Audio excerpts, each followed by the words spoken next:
onde vamos aprender sobre o pecado que não pode ser perdoado. O pecado contra o Espírito Santo. Esse é o pecado para o qual não tem perdão.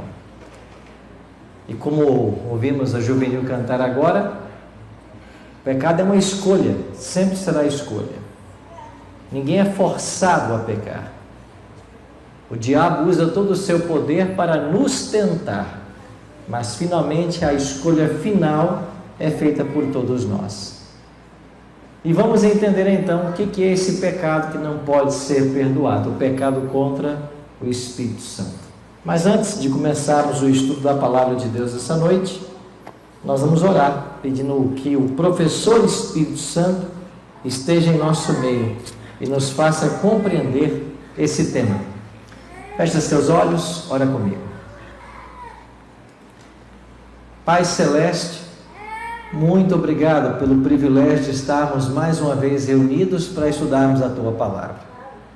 Oramos para que o Teu bom e Santo Espírito esteja em nosso meio e nos faça compreender esse assunto indispensável para a nossa salvação, uma vez que todos aqueles seres humanos que cometem o pecado contra o Espírito Santo não têm mais esperança de vida eterna. Ajuda-nos, Pai, a entendermos esse tema, que o Teu Espírito trabalhe em nosso coração, nos levando às decisões que precisamos tomar. Fica conosco, oramos em nome de Jesus. Amém.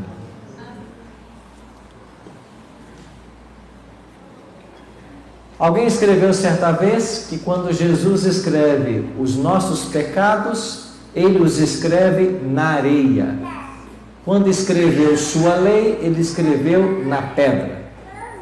Porque a lei não pode ser mudada, ela é eterna, é o fundamento de seu governo. Enquanto que nossos pecados, eles podem ser perdoados e apagados.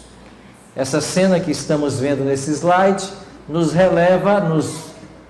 leva a João capítulo 8, onde Cristo escreveu na areia os pecados daqueles que acusavam a mulher surpreendida em adultério.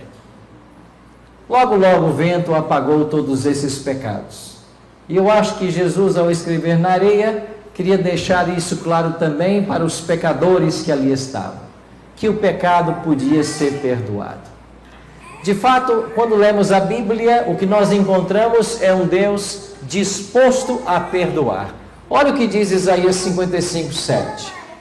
Deixe o perverso o seu caminho, o iníquo os seus pensamentos, converta-se ao Senhor, que se compadecerá dele, e volte-se para o nosso Deus. Por quê, amigos? Porque Deus é o quê? Rico em perdoar. Eu gosto desse texto de Isaías 55. Deus é rico em perdoar, ou seja, Ele tem total disposição para oferecer perdão. Olha o que Ele diz em Jeremias 31, verso 34. Não ensinará jamais cada um ao seu próximo, nem cada um ao seu irmão, dizendo: conhece o Senhor, porque todos me conhecerão, desde o menor até o maior deles, diz o Senhor, pois perdoarei as suas iniquidades e dos seus pecados jamais me lembrarei. Deus não promete só perdoar, Ele promete esquecer completamente, esquecer por toda a eternidade.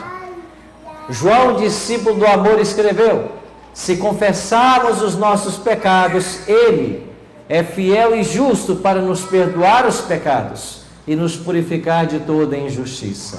Jesus deseja perdoar todo o pecado. Agora, se o grande desejo de Deus é perdoar os pecados de seu povo e salvá-lo, mas existe um pecado que Deus não pode perdoar. E por que Deus não pode? Por que chamamos esse pecado de pecado imperdoável? Pois bem, vamos olhar para o Evangelho, Mateus capítulo 12, e entendermos em que circunstâncias Jesus deu esse ensino. Foi o próprio Cristo quem ensinou esse tema. Por isso vos declaro, todo pecado e blasfêmia serão perdoados aos homens, mas a blasfêmia contra o Espírito não será perdoada. Se alguém proferir alguma palavra contra o Filho do Homem, ser-lhe-á isso perdoado. Mas se alguém falar contra o Espírito Santo, não lhe será isso perdoado, nem nesse mundo, nem no porvir. Interessante que nesse texto, Jesus coloca que o pecado contra o Espírito Santo é mais ofensivo que o pecado contra Ele mesmo. Se ofenderem ao Filho, vocês podem ser perdoados. Mas se vocês blasfemarem contra o Espírito, vocês jamais serão perdoados. Então fica a pergunta, o que é esse pecado contra o Espírito Santo? Jesus disse essas palavras em Mateus capítulo 12, no contexto de uma discussão com os líderes judeus. Ele havia operado sinais e maravilhas, e as pessoas agora estavam dizendo que ele operava pelo poder de Belzebu. Ou seja, eles estavam atribuindo o poder que Cristo tinha de fazer milagres a Satanás, enquanto que ele operava tudo isso pelo poder do Espírito Santo. Quando estudamos aqui aquele tema, o Espírito Santo na vida de Cristo, um dos detalhes que eu não falei é que todo milagre que Jesus realizou foi pelo poder do Espírito. É por isso que em vários momentos, antes de operar o milagre, antes de expulsar o demônio, antes de fazer a cura, ele fazia uma oração. E era o Espírito Santo quem o capacitava a realizar o milagre. Então Jesus diz então para os judeus, se vocês blasfemarem contra o Filho, isso vos será perdoado. Mas se vocês blasfemarem contra o Espírito, isso não será perdoado. E o que era blasfêmia contra o Espírito nesse contexto? É você atribuir a obra de Satanás, ou obra do Espírito Santo, a Satanás. Cristo operava pelo poder do Espírito, mas eles estavam dizendo que ele operava pelo poder de Satanás. Ou seja, é você colocar o diabo no lugar do Espírito Santo. É você negar a obra do Espírito Santo abertamente. Foi isto que fizeram os líderes judeus. E estas pessoas de Mateus capítulo 12, elas cometeram o pecado contra o Espírito Santo. E elas todas se perderam. Porque elas blasfemaram contra o Espírito Santo no sentido de não aceitar o poder dele, a atuação dele, mas a atribuir os milagres de Cristo à obra de Satanás. É a negação do Espírito e de sua obra. É por isso que esse tema é tão importante na atualidade, porque mesmo dentro da igreja adventista, vez por outra se levantam movimentos antitrinitarianos. E quando você nega a divindade e a personalidade do Espírito Santo, você está descartando o Deus da divindade, que é responsável pelo nosso arrependimento. Se você minimiza Deus a uma influência do Pai, a algo que emana dele, você entra por uma via muito perigosa, porque você pode começar a atribuir a outros aquilo que é obra do Espírito Santo. O Espírito Santo é quem nos convence do pecado. Jesus mesmo foi quem ensinou isso em João 16. Quando ele vier, convencerá o mundo do pecado, da justiça e do juízo. Agora, se o Espírito Santo é o Deus que me convence do pecado, e isso não é coisa do Novo Testamento, sempre foi assim. Lembra do profeta no Antigo Testamento? Quando você andar pelo caminho, ouvirá por detrás de ti uma voz dizendo, esse é o caminho, andai por ele. Esta é a voz do Espírito. Se o Espírito é responsável por provocar o arrependimento, e nós negamos a obra do Espírito, automaticamente não pode haver arrependimento. Se não há arrependimento, não há perdão. Se não há perdão, não há salvação. Por isso esse assunto é tão sério, e Cristo mesmo o ensinou. Olha o que diz o salmista no Salmo 51:11. Não me repulses da tua presença, nem me retires o teu Santo Espírito. O salmista já reconhecia que era o Espírito quem levava ele ao arrependimento, porque o Salmo 51 é o salmo de confissão de Davi após o adultério com Betseba. Olha o que diz o Salmo 50 no verso 13: então ensinarei aos transgressores os teus caminhos, e os pecadores se converterão a ti. Só pode haver conversão se houver obra do Espírito. Se o Espírito não trabalha, não há conversão. E o diabo sabe tanto disso, e é tão astuto, que muitas vezes ele traz para dentro da igreja pessoas não convertidas, mas convencidas. E essas pessoas são um verdadeiro entrave na vida da igreja, um verdadeiro problema, porque são pessoas que aprenderam as doutrinas, mas não aprenderam a amar a Cristo. Podem até ser adventistas, mas não são cristãs. Antes de sermos adventistas, deveríamos ser cristãos. Esse é o primeiro passo, porque nada faz sentido sem Jesus Cristo. Existe um fenômeno dentro da igreja missiológico, e talvez você já tenha percebido. Nós temos na igreja grandes e tremendos missionários, pessoas que levam muitos à conversão. Mas você já percebeu que quando você tem na igreja alguém que é missionário, que leva pessoas à conversão, mas ele próprio não tem uma religião coerente, todo converso que ele faz fica igualzinho ele. Ele até traz conversos para dentro da igreja, mas são reproduções do seu próprio caráter. E os defeitos que ele tem, assumem aqueles a quem ele trouxe. Isso é um fenômeno dentro da igreja. É claro que não acontece muito, mas existem casos. Você vai perceber que a pessoa não é coerente na religião dela, e quando ela traz alguém para a igreja, a pessoa apresenta as mesmas incoerências. Se torna um adventista, mas não se torna um cristão. E esses são piores às vezes do que o não cristão. Eu pude escrever vários estudos bíblicos já no meu ministério, mas um deles, que ainda é pouco conhecido, chama-se Maravilhoso Jesus.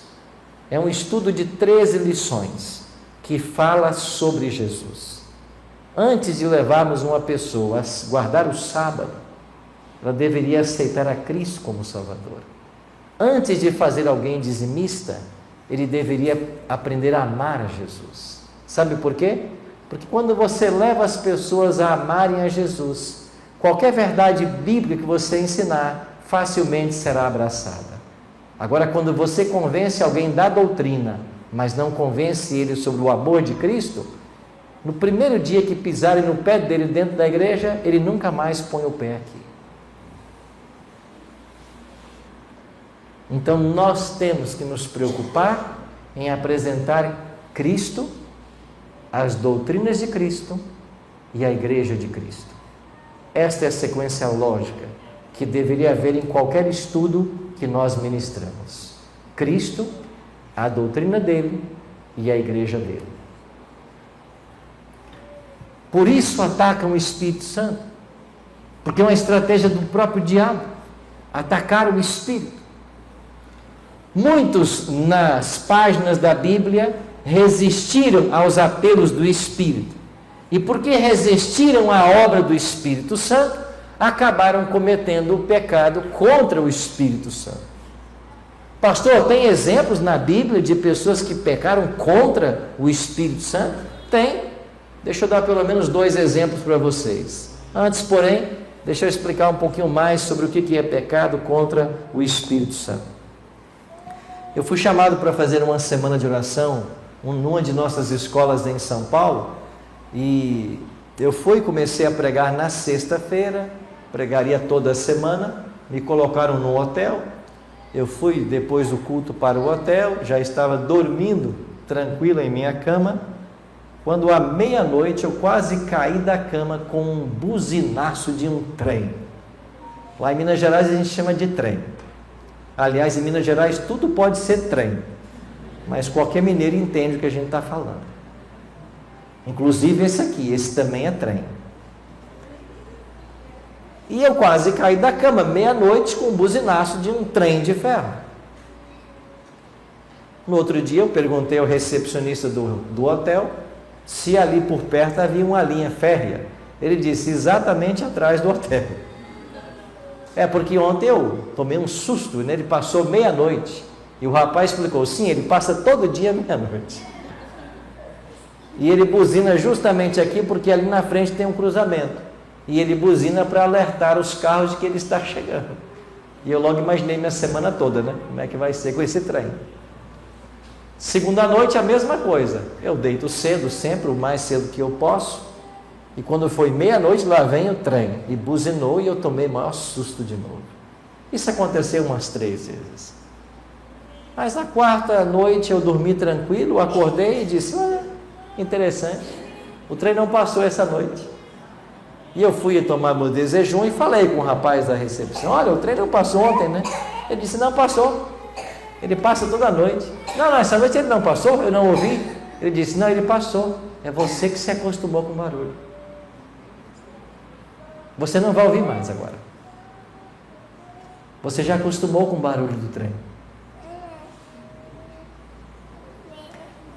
Sabe o que é pecado contra o Espírito Santo? Ele falar assim para você, isso não está certo. Você está errado. E você diz, eu tenho livre-arbítrio, eu sei cuidar do meu nariz, eu sei o melhor caminho, eu faço minhas escolhas, vou continuar. Aí o Espírito volta e diz, olha, isso não está bom. O caminho não é esse, é esse. E deixa eu abrir o coração para vocês. Temos muitos amigos aqui que não são adventistas. E nós somos imensamente gratos a vocês pela confiança em estarem numa instituição adventista, passando uns dias de descanso. Eu vou dizer para você com todo o carinho e amor que você merece. Preste atenção no que ensinam os adventistas. O que nós ensinamos sobre o sábado. O que nós ensinamos sobre o dízimo. A gente veio para cá e esse povo não serve carne nenhum dia nesse restaurante. Não tem um churrasco. Preste atenção no que ensina essa igreja sobre o cuidado com o corpo. Preste atenção no que ensina essa igreja com relação ao ministério de Cristo, com relação à Bíblia, com relação à obra do Espírito Santo.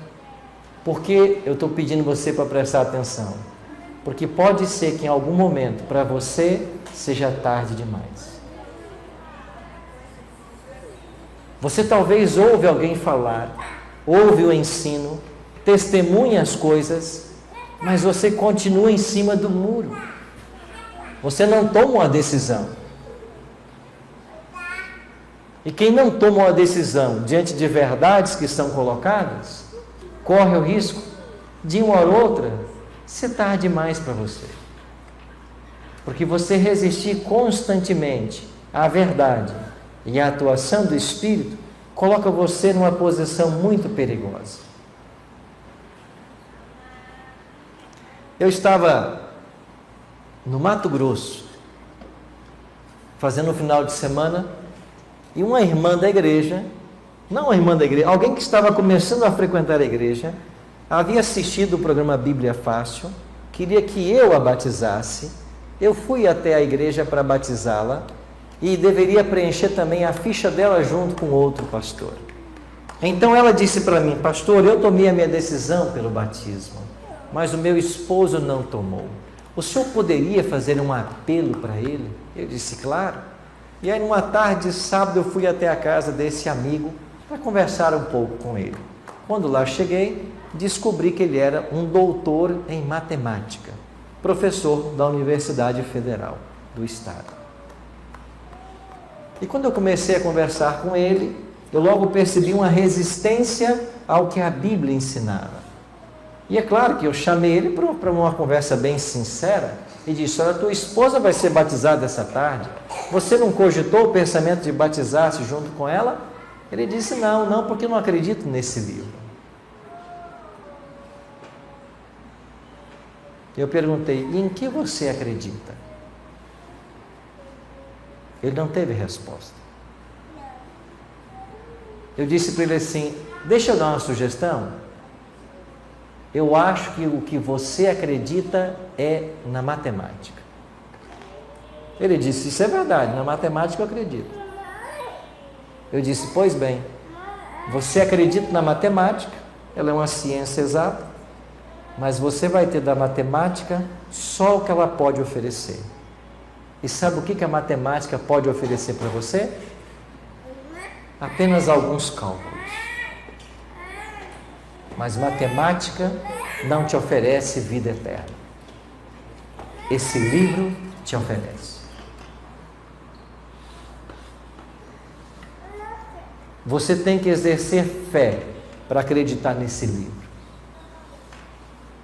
Não pense você que apenas sendo um ser racional, você vai conseguir entender coisas espirituais. Porque o próprio Cristo disse que as coisas espirituais se discernem espiritualmente. Você tem que descer do pedestal e abrir mão e entender que a Bíblia é o único livro que pode dar a você uma segunda chance. Uma chance de viver eternamente. A não ser que você não queira isso. Queridos amigos, o recado para você é o mesmo. O que você espera dessa vida? Em quem você confia? O que você está esperando? Nós temos amigos que convivem com a igreja anos, anos e anos. Faça duas coisas. O primeiro, nos mostre aonde estamos errados como igreja adventista, ou então se curve. Diga para nós aonde estamos falhando em nosso ensino, ou então se renda. Não fique no meio termo, porque ficar no meio termo já é não decidir. E melhor do que às vezes decidir errado, é ficar inerte e não tomar uma decisão. Foi isso que Jesus alertou. Se o arrependimento do pecado é obra exclusiva do Espírito Santo, logo sem ele, é impossível que nós nos arrependamos. É por isso que esse tema é tão imprescindível. Agora olhe dois exemplos de pessoas que resistiram até que pecaram contra o Espírito. O primeiro exemplo que eu trago para vocês é Saul, o primeiro rei de Israel. Tendo se retirado de Saul o Espírito do Senhor, da parte deste um espírito maligno o atormentava. O primeiro rei de Israel foi um homem privilegiado. Deus estava disposto a guiar Saul, abençoar em seu reinado. Mas o rei Saul tornou-se uma pessoa orgulhosa. Deixou de dar ouvidos à voz do Senhor. Foi tão longe na sua resistência contra o Espírito Santo, que até consultar mortos ele foi. E conversou com mortos. De fato não conversou com mortos, né? Ele achava que estava conversando com o profeta Samuel, que havia morrido e apareceu para ele.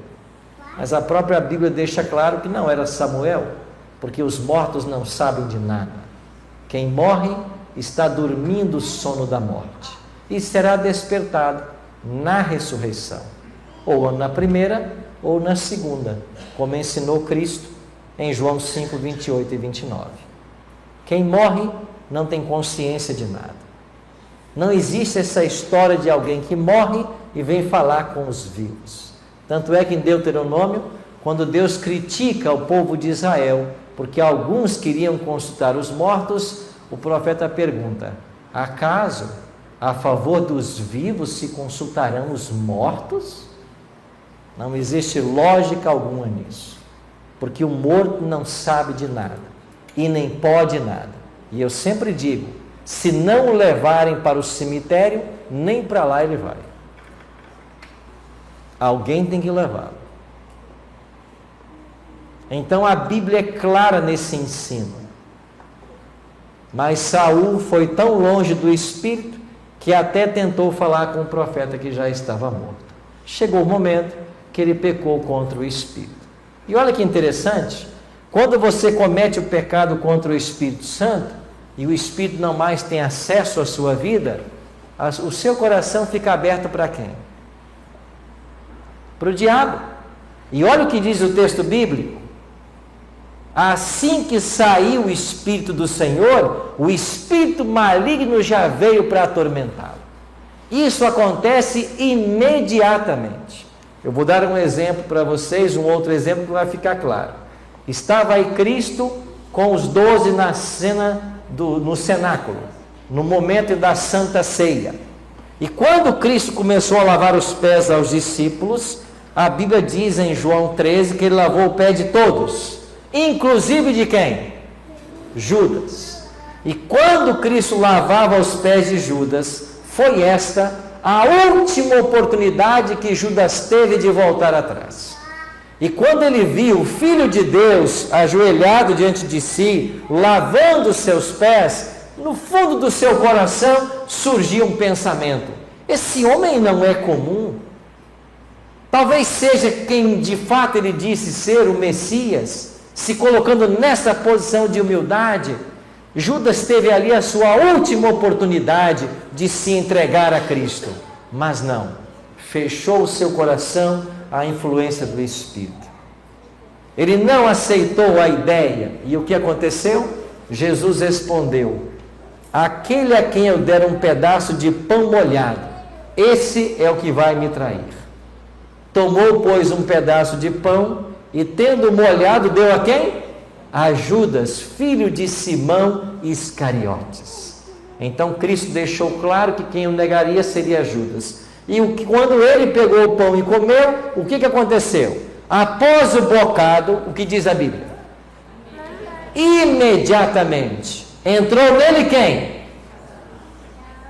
Ele pecou contra o Espírito Santo, resistiu ao último apelo do Espírito, e quando o Espírito se foi, porque ele não quis aceitar, o diabo entrou no coração dele imediatamente. É por isso que Jesus ensinou: ninguém pode servir a dois senhores. Se você está em cima do muro, você já é servo de Satanás.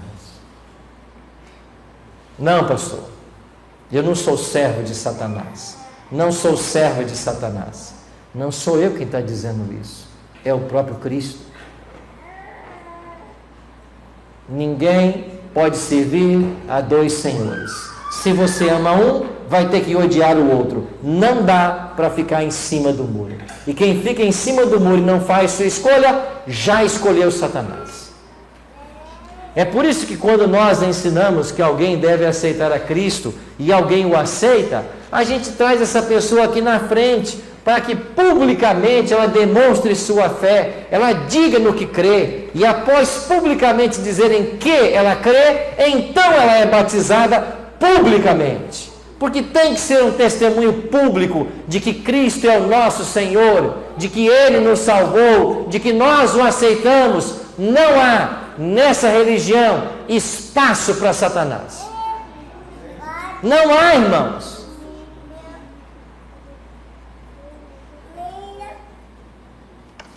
Acho interessante que alguns colocam o seguinte obstáculo: eu não vou para a igreja adventista porque lá não tem poder.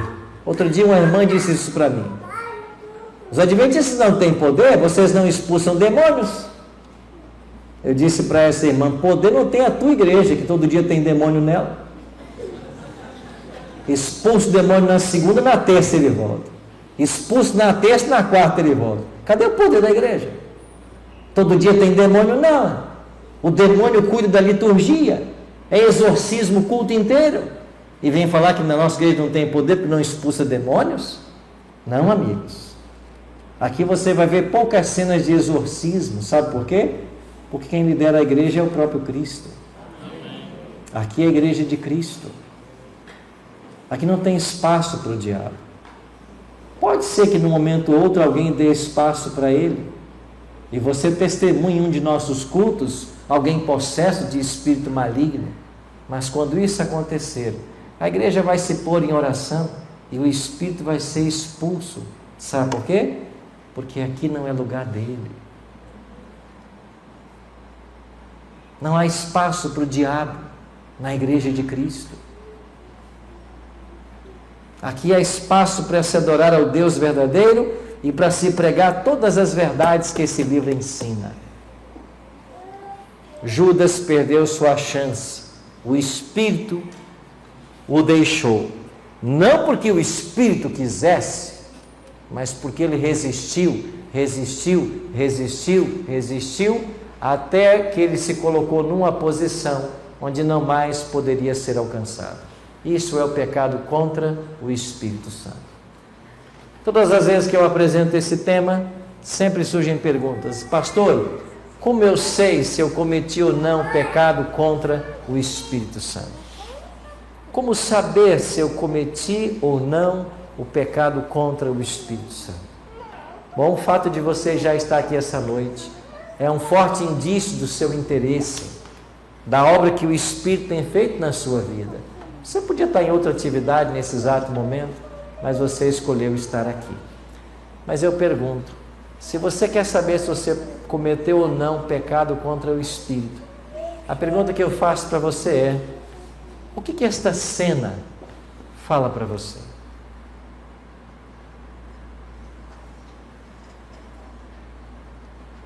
Esta cena ainda mexe com você?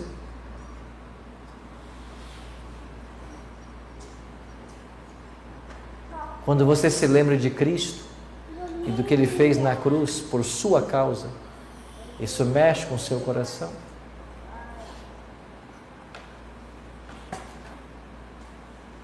Quando você percebe quão fúteis são as coisas dessa vida em relação à eternidade que Ele nos garantiu na cruz, isso mexe com você?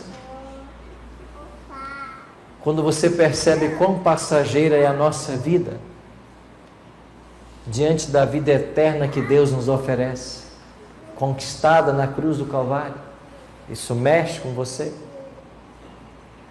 Quando você entende que nem arrepender-se sozinho você consegue, por isso também o arrependimento é obra do Espírito, porque é Ele quem efetua tudo e a nós compete apenas o aceitar, isso mexe com você? Se esta cena fala ao seu coração, é porque ainda há esperança para você. A nossa salvação depende da obra do Espírito Santo em nossa vida. Sem o Deus Espírito, todos nós estamos condenados. É por isso que Efésios 4:30 nos aconselha: não entristeçais o Espírito de Deus, no qual fostes selados para o dia da redenção. Não entristeçais.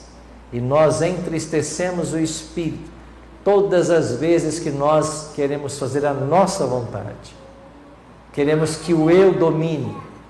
E como a Juvenil cantou no início do culto hoje, o maior inimigo que você tem que vencer é o próprio eu, é a própria vontade.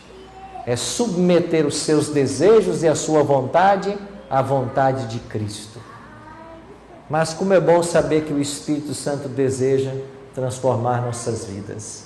Já no Antigo Testamento estava a promessa: dar-vos-ei coração novo e porei dentro de vós espírito novo. Tirarei de vós coração de pedra e vos darei coração de carne. Que promessa extraordinária! Por isso eu e você precisamos ser transformados por esse Espírito. Só Ele tem o poder de transformar o nosso coração para sermos imagem e semelhança dele. E de fato esta é a obra do Evangelho: mudar o nosso coração e restaurar em nós a imagem perdida do Criador. Isto é a essência do Evangelho. E Deus deseja mudar em nossa vida, mas nada será mudado sem a sua permissão. Porque uma prova de que Deus é amor é que Ele respeita a sua decisão. Então, se você não quiser, vai continuar do mesmo jeito que está. Mas se você quiser e der lugar, o Espírito vem e faz em nossa vida todas as mudanças necessárias para um dia estarmos prontos para a volta do Senhor. Esta é a obra essencial em nossos dias. ter o nosso coração transformado pelo Espírito Santo de Deus. Quando o Espírito muda o coração, a nossa vida muda por completo. Eu queria terminar só contando uma história para vocês.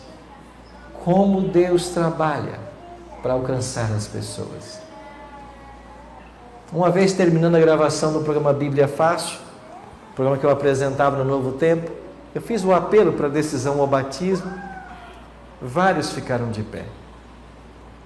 Orei com eles, terminou o programa, as luzes se apagaram, e quando todos já estavam saindo, eu estava recolhendo aqui os equipamentos, 3 jovens se aproximaram e disseram assim: pastor, nós queremos ser batizados. Eu disse: eu sei, eu vi vocês de pé no apelo. Elas disseram: não, nós queremos ser batizados agora. Agora, nesse exato momento, sim. Bom, eu vou explicar a vocês como funciona. Vocês agora voltarão para casa, vocês serão acompanhados. Existem algumas doutrinas da Bíblia que eu não toquei aqui no programa, vocês aprenderão essas doutrinas. E então vocês terão um dia marcado para o batismo de vocês. É assim que tem que funcionar. E eles aparentemente entenderam, saíram. Depois voltou uma garota e disse: pastor, eu queria ser batizada agora. Eu disse: mas você não entendeu o que eu acabei de explicar para vocês, como é que funciona? Ela só disse assim: pastor, o senhor não conhece a minha história. Eu disse: qual é a sua história? Pastor, eu nunca viria num programa como esse que vocês têm aqui, porque eu sou membro de uma igreja que ensina que vocês são uma seita perigosa e que a gente jamais deve sequer conversar com um adventista. Um dia meu esposo chegou em casa e disse: comprei um presente para você. Eu comprei uma antena Sky. Você gosta de fazer pratos? Você gosta de culinária? Então vou colocar aqui na cozinha uma TV para você cozinhar novos pratos aqui na cozinha, já que você gosta. E eu fiquei muito feliz com o presente. Comecei a assistir canais da Sky que falavam de receitas, nutrição, mas virando os canais da TV, um dia cheguei no Novo Tempo. E quando eu cheguei, vi vocês pregando, vários pastores pregando. E eu pensei: eu nunca aprendi o que eles estão ensinando. Eu estou na igreja há anos, nunca ninguém me ensinou isso. E eu chamei meu esposo e disse para ele o que eu estava aprendendo. E sabe o que ele disse para mim? Nunca mais sintonize nesse canal, porque esse povo é uma seita perigosa. Ele não quis ouvir o que eu estava ouvindo. Ele fechou os seus ouvidos e simplesmente disse que eu não deveria ouvir. Mas eu não dei ouvidos ao meu esposo, continuei assistindo. E todas as vezes que vocês ensinavam alguma coisa, eu pegava a minha Bíblia e eu conferia para saber se de fato era assim. E eu percebia que vocês só ensinavam aquilo que estava na Bíblia. Isso foi me levando a uma angústia espiritual tão grande, que um dia eu coloquei-me de joelho na cozinha da minha casa e fiz uma oração a Deus. Eu pedi que Deus me revelasse. E ela pertencia a uma igreja que acreditava em revelação. Eu pedi que Deus me revelasse se vocês tinham ou não a verdade. No dia seguinte a esta oração, o telefone tocou lá em casa. E quando eu atendi, era o produtor do Bíblia Fácil, que dizia para mim que eu havia sido escolhida para participar das gravações do Bíblia Fácil. E eu disse: eu fui o quê? Escolhida? Eu não me inscrevi em lugar nenhum. Como você sabe meu nome? Como você tem meu telefone? E o produtor do outro lado, Davi, sem saber o que estava acontecendo, só disse: olha, eu só sei que o teu nome chegou até aqui como alguém que quer participar das gravações, por isso eu estou te ligando. E ela começou a brigar com o produtor, dizendo: mas eu não me inscrevi em lugar nenhum, como é que você sabe o meu nome, o meu telefone? E enquanto ela discutia, ela se lembrou da oração do dia anterior, do pedido que ela havia feito para que Deus a mostrasse a verdade. E ela mudou o discurso e disse: olha, pode deixar, eu vou participar das gravações. Pastor, e foi assim que eu vim parar aqui no programa. Depois eu descobri que quem me inscreveu foi um primo distante, membro da igreja adventista, e que me inscreveu sem que eu soubesse. Foi assim que eu vim parar aqui. Eu comecei a ver os ensinos que vocês têm, e quando o Senhor fez o apelo para tomar uma decisão pelo batismo, eu fiquei de pé e tomei minha decisão. E assim que terminou o programa, eu peguei meu telefone, fui lá fora e liguei para o meu esposo. Disse para ele da decisão que eu havia tomado. E sabe o que ele me disse, pastor? Que se eu me batizar na igreja adventista, o casamento está acabado. E eu disse para ele alguns minutos atrás: você está pedindo que eu escolha entre você e Cristo? A escolha está feita. Eu fico com Jesus. Agora, pastor, a minha família inteira vai me abandonar por causa dessa decisão. Porque meus pais, meus irmãos são todos dessa igreja. O meu casamento acabou de acabar. E o Senhor não vai me batizar?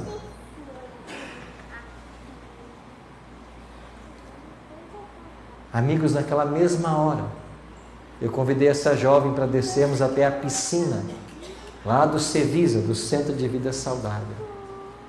E eu batizei essa garota. Alguém que entendeu o chamado de Cristo e não importava mais os obstáculos que ela teria que enfrentar.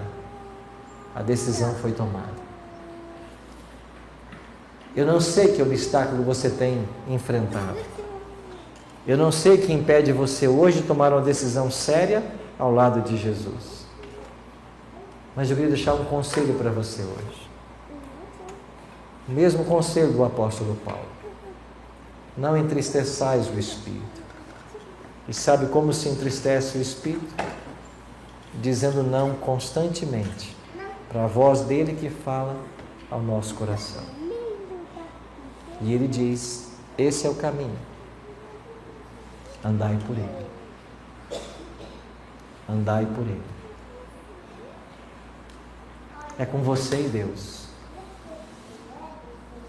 É com você e Deus. Só você e Deus. Fecha teus olhos. Ora comigo. Pai, nessa noite, entendemos essa grande verdade que o próprio Cristo ensinou, do pecado que não pode ser perdoado. Louvamos o teu nome porque aqui estamos em tua casa. Louvamos o teu nome porque o teu Espírito nos tem falado. E esta é uma prova inequívoca de que nós não cometemos o pecado contra o Espírito Santo. Mas nessa noite, o teu Espírito tem falado a muitos corações. Decisões precisam ser tomadas. Por isso, Pai, abençoa teus filhos e filhas mais uma vez. Que o teu Espírito faça em nosso coração a obra que Ele tanto deseja fazer. E que nós sejamos sensíveis, abrindo nosso coração, para que Ele opere todos os milagres, todas as mudanças que precisam ser operadas, para que um dia estejamos na tua presença. Cuida, Pai, de cada amigo, de cada amiga que aqui está. Cuida de todos nós e nos prepare como uma grande família para te receber quando o Senhor voltar. É a nossa oração, em nome de Jesus.